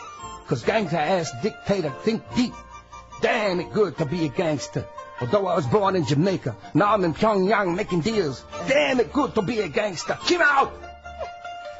Oh, Kim has some new music. That's delightful. Yeah. A little symphony that travels with him. Yeah, exactly. Lovely. Yes, Kim Jong-un makes May's mom say. Exactly. Punk. Punk. Okay. Sounds a little bit like the turtle having sex. That's the female response, I guess, to the... Stop it. Do not misuse May and her mother like that. It's horrible. All right. Chris in Yankton on drunk Sarah Palin says, good Lord, Sarah Palin drunk is even worse than Sarah Palin sober. How is such a thing possible? Also, too, moreover, is that what a wood chipper sounds like if it gets drunk? Yeah. Word shrapnel flying around, even worse than usual. Right, Sarah Palin also makes May's mom say. You're going to make a mashup of that and the turtle. I think. Oh, God. Really. Oh, no. Juanita in Cincinnati, you're on the Stephanie Miller Show. Hey, Juanita. Hey, Stephanie. Hello. How's you and the mook? Good. Go ahead. Oh, Israel and Palestine both should get rid of their crazy people. Yeah. Their leaders. Yeah. Yeah. What's they're called? Oh, they're leaders. Yes. Yeah, they're extremists, and they're the ones who are causing most problems between the two. Yeah. Now, not only that, there's and Juanita, let me just say once again, that is not actually our problem here. Name who our extremists are on the left. Who are our extremists? No, I'm not talking about. No, that's what I'm saying. But you know what I mean? When we talk about, there is a difference, I think. No, you're misunderstanding. They're both right wing. Yeah. It's the Palestine right wing. And what really bugs me is Hamas. It's mostly Hamas or something like that. Then you got the Israel right wing. You got Netanyahu and those crazy ones, some of the Orthodox Jews who are also persecuting the Messianic Jews. So there's like Messianic Jews are being persecuted by Orthodox Jews. So they're also hurting the Messianic Jews as well. So the right wing total is hurting everybody. Yeah, and it really bugs me when people accuse you of being anti-Semitic if you criticize the people of party. Palestine are Semitic too. Exactly. Yeah. I mean, it's Luke Russert was talking about that the other day. I can't stand him. I'm sorry. He's a punk. Oh. I really can't stand Luke Russert. Oh, he's Plus, been he thrown pronounced into... it anti-Semitic. Yeah. It's like, he's a little too dude bro for me. Dude bro. He got thrown in the Kim Jong-un category of punk. Yes. Wow. He's too dude bro. Yeah. Wait, what was I saying? Oh, maybe we should. No, you know what I was thinking about in our politics. I mean, when you say, there's extremists on both sides, who's our extremist? Bernie Sanders, who, by the way, is the only one that just helped our bets. Right. Well, just is the one that finally got something done. I mean, people like Sean seriously. Hannity would say, people like Ayers and They're Bernadine Dorn. not in our elected government. Yeah. I know, but that's yes. And by the way, everything Bernie Sanders says is pretty much right. Mm-hmm. Right. And Elizabeth Warren. Right. What's that? Warren Sanders. Yeah, exactly. But yeah, that's what I'm saying. It's we don't elect crazy. By the way, so they finally they came to some deal, thank God, to help the veterans at the last minute. Well, they're going to announce a deal today. I don't know. Yeah. We'll see if it passes, but yeah. Yes. And if the Republicans That's the only thing we can get done in our government is fetuses that have served in the military. I guess is the only thing Republicans will actually. It has to be really, and they have to be holding puppies, I guess. No, Republicans will kick the puppies if they come across a border. Mm-hmm. Paul in Chicago, you're on the Stephanie Miller Show. Hello, Paul. Hey, Stephanie, how are you? Good, go ahead. The only point that I want to make is that does the Israeli government and people not realize that they've created another generation of people who are going to fight for the Palestinian people? Because when, a young boy sees his mother or father killed, when he gets to reach the age that he can pick up a weapon and take, it just breeds more, because the same thing happens in the north of Ireland where I'm from. No, that's what's sad about it is, it is creating generations on both sides that just continue to hate each other. I mean, that's why I don't know, where the resolution is. I think the resolution is going to be extremely hard to find. It's taken us 1,000 years to try and figure it out over where I'm from, but it's just, but even on the Israeli side, look, when you're killing so many of them, you're just making a lot more people that are going to carry on the fight for so long. Yeah. Yeah. Well, yeah. Exactly what we said about Gitmo originally, right? We were like, they probably all weren't terrorists, but now they are. Now they hate us. But it's also the same thing about, the people of Hamas who are just sending rockets over into Israel. It's creating a whole bunch of more enemies over on the Israeli side. Oh, look at you just trying to right in the middle before we go to break. I've always said both sides are at fault here.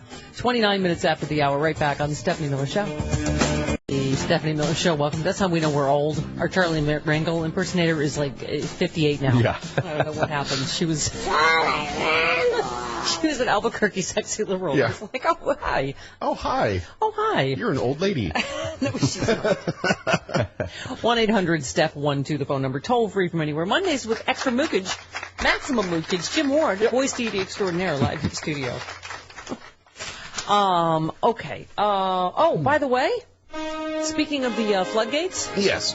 Because as Rude Pundit says, floodgates will open, mother. That's what floodgates are meant to do. They're meant to open. They do from time to time. I hear Samuel Alito going, no, that's not true. This is a very narrow decision. This from Mediaite. Satanists would like their Hobby Lobby exemption from anti-abortion laws, please. Oh, really? Oh, that's a floodgate or a portal to hell. Oh, dear.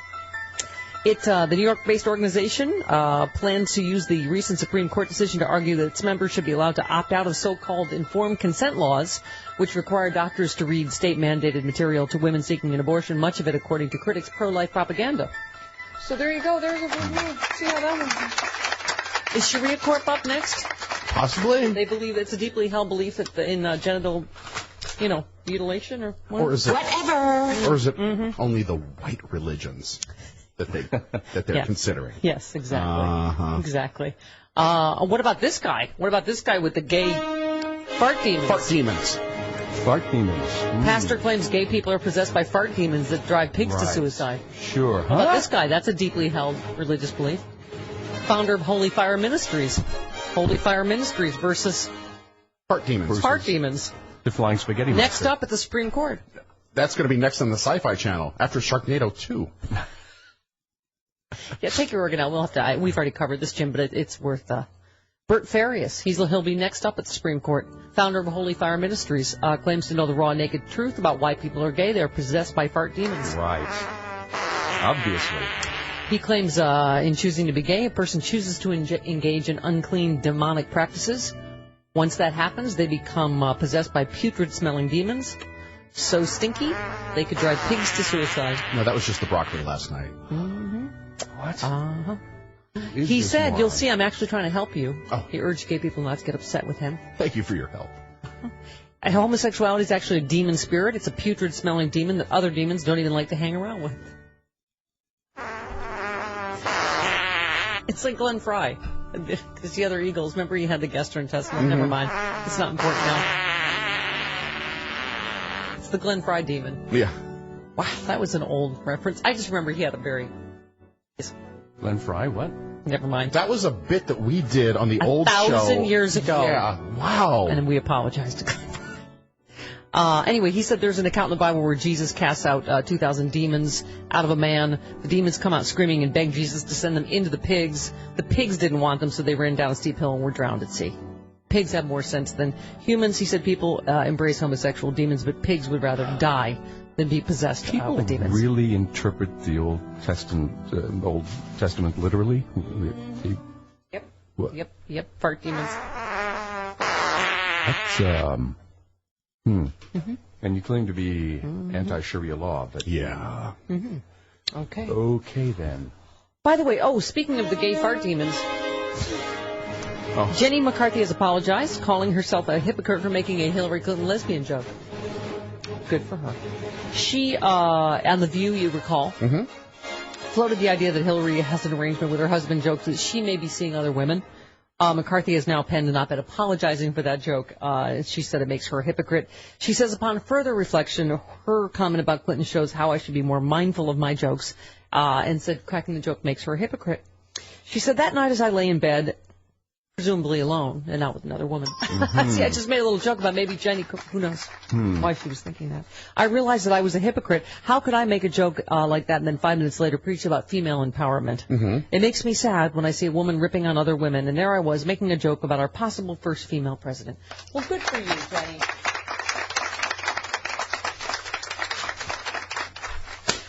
Okay. By the way, same-sex marriage ban struck down from Miami area. Florida judge on Friday overturned the state's ban on same-sex marriage in a ruling that applies to Miami-Dade County. Agreeing with a judge in another county that made a similar ruling last week. We talked about that. Right. Still no marriage licenses will be issued in time. You know, they have to do the stay for appeal or whatever. Whatever. Interesting historical fun fact, though. Not so fun fact that I had forgotten about Florida. Florida long been a gay rights battleground in the 70s. Orange juice spokesman. Yes. And who better to... Anita Bryant. Right. Was that her qualification, that she's an orange juice spokesman? Well, and she was a hardcore fundamentalist Christian. Right. A day without homosexuals is a day without party favors. Thanks. It's a day without glow sticks. She successfully campaigned, as you recall, to overturn a Dade County ordinance banning discrimination against gays. The county commission reinstated those protections 2 decades later. She was saying, that the Marcus Bachman position that homosexuals can become ex-homosexuals. Right. And Negroes can become ex-Negroes. All you had to do is look at that hairdo to know that the gays hated her, too. Well, yeah. The gays hate you right back. Oh, honey. Ugh. And she was not the cross your heart bra lady. No, that was Jane Russell. Jane Russell. Right. I got the two mixed up. Not Rosalind Russell. No. Maddie in Chicago. Or Nipsey Russell. No, definitely not. Entirely different. What are you, Mitt Romney? Maddie in Chicago, you're on the Stephanie Miller Show. Hello, Maddie. Hi, Mama. Hi. Okay, okay, if I'm stuttering and stuff, it's because you and Chris are like, and Jim are like actually my heroes. So talking to you is kind of freaking me out right now. Oh my God. Oh my God. All right, go ahead. I know, it's like coming to those levels. Like, you guys were instrumental in me being able to accept myself and come out, so. But hi. Jim is going to need to make sure that you're doing it properly. So. We have a clip. No, stop it. Can I be the official ministry intern of the Stephanie Miller Show? Wow, yeah. Yeah, go on. Right now I'm doing this internship at my church, not the crazy kind, the congregationalist kind, so we like the gays. Oh, okay. Not the fart demon kind. Okay. Yeah. We totally like the gays. Okay. But I actually just went to a conference on immigration for my church. And met with a bunch of undocumented immigrants, and it was really, really inspiring. I think what we miss as activists is that we're missing that human element in it all, you know? Because as much as it's easy to point to statistics and things like that and say, you know, this many people are vaccinated, so Rick Perry, you're wrong about them spreading diseases and stuff like that, like, we're missing the fact that these people are people. They have kids and jobs and lives and opinions, and we can't make case studies out of them, you know? Yeah. Well, it's just like, yeah. Yeah, and like Tina Dupuis was telling us earlier, children are not illegal. And you talk about churches, I mean, Jesus said, welcome the stranger. I mean, you've got, it's an interesting... Yeah, group. I mean, when you've got Glenn Beck down at the border trying to help, the kids coming across. You got George Will saying we need to help these kids. They're not terrorists with teddy bears. Yeah, then you realize they're running away from the terrorists. Right. Exactly. Yeah. You realize we are better than this. We are not hillbilly people. Ha ha! Rocky Mountain Mike, Marion, and Ann Arbor. Good God. And Bayana. Right? She's new. Totally. Oh, by the way, Cher's gone on a Twitter rant again, everybody. Oh boy, look out. She took to Twitter to rant about Rand Paul over his views on the Civil Rights Act. She was so fired up, she even said, minorities beware. She said Rand Paul's a liar. He says he's not racist yet. Until he started running for president, he did not support the Civil Rights Act. Minorities beware. Rock on, Cher. Rock on. Sugar and spice. It ain't a man's world. Rand Paul, he's exactly right on two things, and everything else is, what? Right. WTF? Wow. Yeah. Yes. See, he would have been against gypsies, tramps, and thieves had he three of them. Had he gone back to the 1960s. And Pastina. Right? Don't bring that up again. Why not? Rob in Long Island, you're on the Stephanie Miller Show. Hey, Rob. Hey, Steph. Hey, go ahead. Actually, I got to say one thing. Of all the Rocky Mountain High stuff, I still love Red State Stone. That's my favorite. I'm really not certain what you said, but thank you. Your phone is kind of crappy. Actually, it's a new Galaxy S5. Okay. Oh, well, that's not a good ad for it. Anyway, can you hear me now? Yes, go ahead. Go ahead. Yes. All right. I was saying my favorite Rocky Mountain Mike is Red State Stone.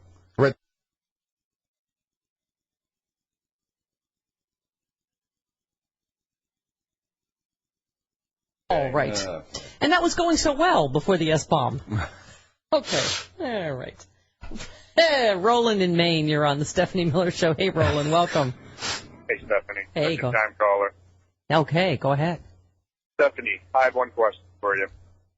What is Israel supposed to do? Let the missiles that Hamas is sending over just land?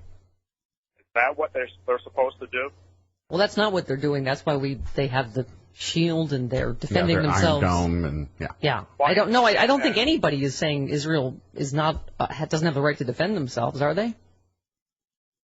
Well, that's what I'm hearing from you guys and we never said that. No. See, this is another case where if we criticize both sides, tell both sides to cool it, you only hear us saying that Israel needs to cool it. That's what I'm hearing. Yes, that's only what you choose to hear. You know why? I'm so sick of this. Because Jim's anti-Semitic, that's why. So sick of that. 46 minutes after the hour. Boy. Right back on the Stephanie Miller Show. It is the Stephanie Miller Show. The last thing I need is to know about Glenn Fry. He's fine now. I was just, you know how fart stories stick in my head. He had some gastrointestinal situation at some point. Yeah. I didn't know word. I want the other eagle, because the eagles were behind him mostly when he was singing. Sure. So I don't know how that worked. But then Buddy in Columbus sent us 2 pictures of Glenn Fry buying nudie magazines. That's fairly random. And apparently he likes the big busty gals. Mm-hmm. And it's a case according to his purchase. It's a case of the smuggler's blues. Okay. All right. Oh, boy. All right. So we were talking earlier about Mitt Romney mistook Donna Brazile for Gwen Ifill. Yep. Oh, boy. Bit awkward. That's the first thing he ever said to Donna Brazile. Hi, Gwen. Oh, boy.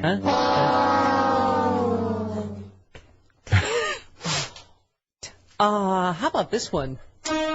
Woman says she is not racist after video shows her yelling N-word at her neighbors and their, quote, stinky black-ass children. That woman, doesn't that woman look exactly like what you think she looks like? Yes. Through the screen door there? Get off my lawn. Turn the hose on you, damn kids. A woman from? Florida. There you go. Mm-hmm. Oh, she was a school bus driver, so she worked with the kids. You know what? She looks like a typical school bus driver. She does. Yeah, she does. Like Mrs. Moley when I was growing up. We're not running a taxi service here. It looks a little like Marge Schott.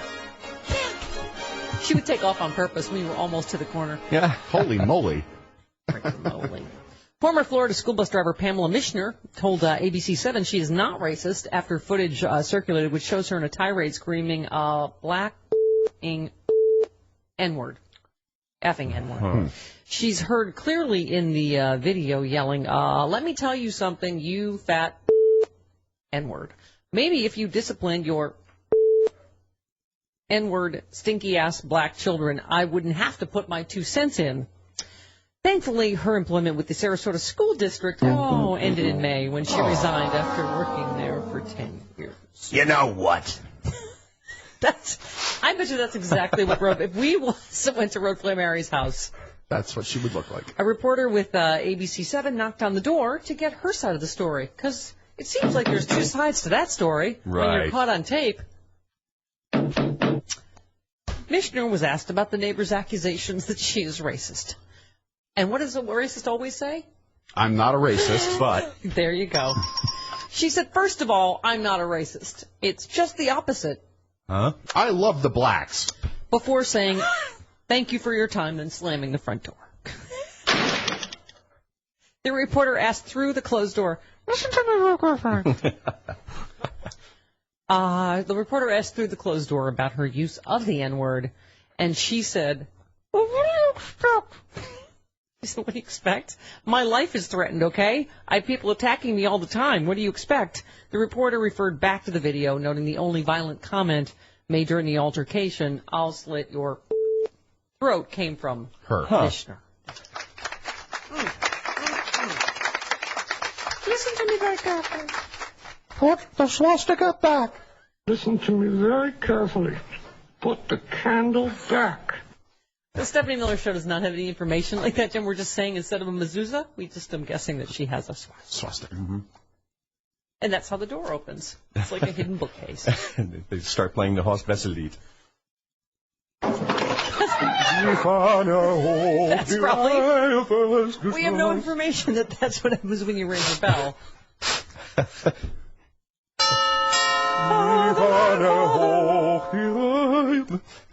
The future belongs to me. Tomorrow belongs. That's what it is. Tomorrow belongs or maybe it's springtime. Who knows? Springtime for Hitler. I don't have that. What about Nazi March? No? The cartoon march? I don't know. Ding dong. I don't have that. You don't have that either. You are so on fire. Future wife stack before we go. A woman who allegedly tried to steal a vibrator from the love section of a Spencer's gift shop.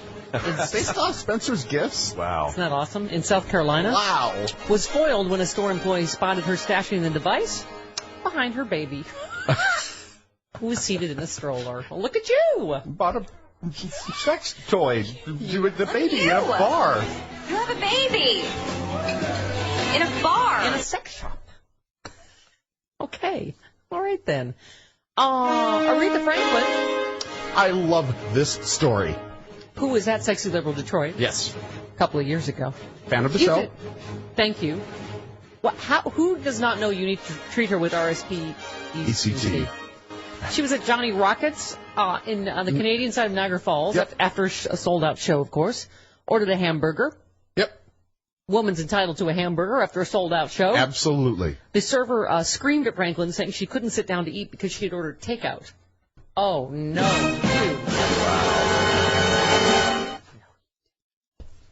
Yes, I did. Taking care of and she wrote a strongly worded letter. Oh, good. Did she? She did. I bet she did. She did. All right. With words jive-ass turkey involved. I don't think jive-ass turkey was involved. Did you see this last week? Alec Baldwin told a Manhattan judge he would rather pay a fine than apologize over the encounter that started when police stopped him for riding a bicycle the wrong way on a one-way street. You're going the wrong way! Right. Sounds like he's a rude, thoughtless pig. The judge said, "Can you stay out of trouble, Alexander?" Alexander? It's like when your mom calls you by... Alexander? Yeah. Your full first and middle name. Alexander Aloysius? You know you're in trouble, Earlier, the judge told Baldwin, "It looks like you have a short fuse." Oh, wow. Now that the judge is perceptive. Wow. Alexander. You have a firm grasp of the obvious. There you go. And you're a thoughtless little pig. Yes, exactly. Jim Ward. This was, What's your Twitter handle, Jim? I don't have a Twitter handle. Yes, you do. I do? Your wife tweets for you all the... Jim Ward Voices. Is it Jim Ward Voices? Yes. Oh, I guess so. Okay. All right. Yeah, How she do I does know something.